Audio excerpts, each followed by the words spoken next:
DOJ says there's no Epstein client list. And people on both sides of the aisle are calling BS, so what's really going on here?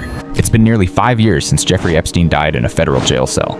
Now the Department of Justice and FBI have released a new memo that says Epstein died by suicide. There's no client list. There's no evidence of blackmail or third-party crimes. The investigation, they claim, is complete. But instead of putting questions to rest, this memo has sparked an even bigger firestorm, especially among Trump supporters who once believed Epstein's files would expose the elite. From influencers to ex-cabinet members, MAGA world is turning on its own. Attorney General Pam Bondi, who previously said she had the Epstein files on her desk, is under intense scrutiny, fueling the controversy. Just a few months ago, Bondi told Fox News that she was actively reviewing Epstein-related files at Trump's directive.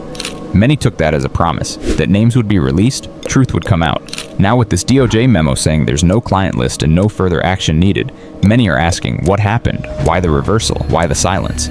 Elon Musk, currently feuding with Trump on multiple fronts, even posted a now-deleted tweet suggesting Trump is hiding the Epstein files, adding, "Have a nice day, DJT." Even Megyn Kelly chimed in, saying Pam Bondi's days in the Trump administration may be numbered. Let's talk about what's actually in the DOJ and FBI report. The memo says that Epstein harmed over 1,000 victims, each with unique trauma. There was no credible evidence that Epstein blackmailed powerful people. The FBI conducted digital and physical searches, reviewing over 300 GB of material. And most controversially, no client list exists.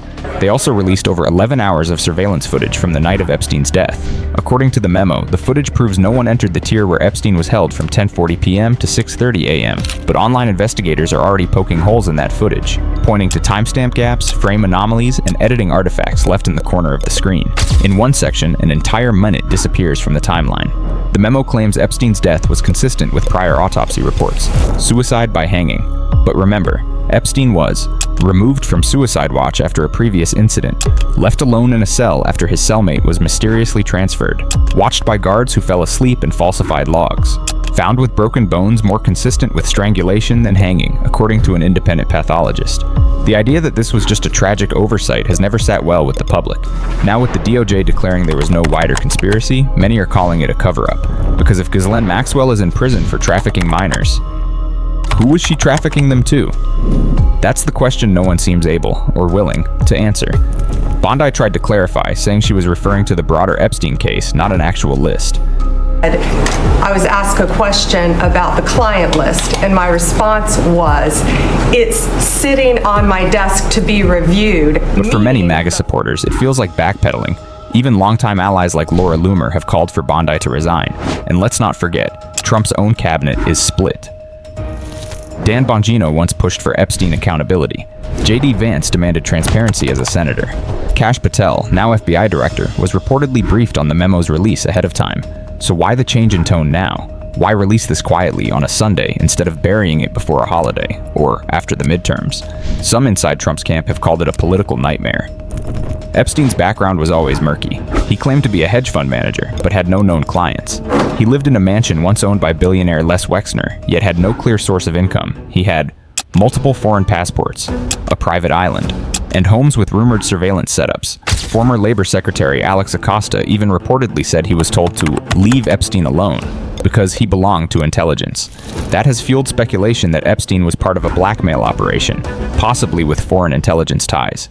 Now those who believe that theory are being told, nothing to see here. Move along. Are you still talking about Jeffrey Epstein? This guy's been talked about for years. You're asking, we have Texas, we have this, we have all of the things.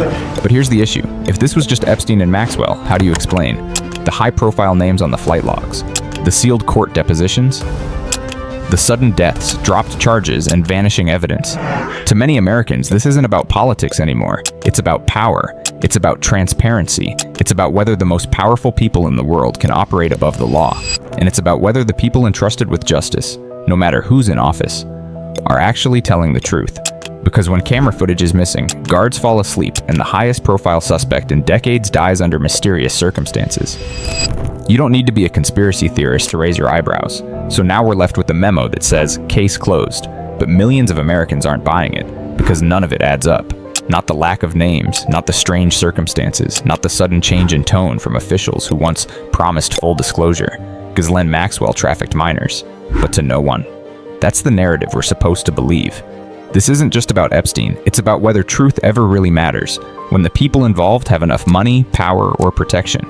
And until those questions are answered, the case isn't closed, no matter what the memo says.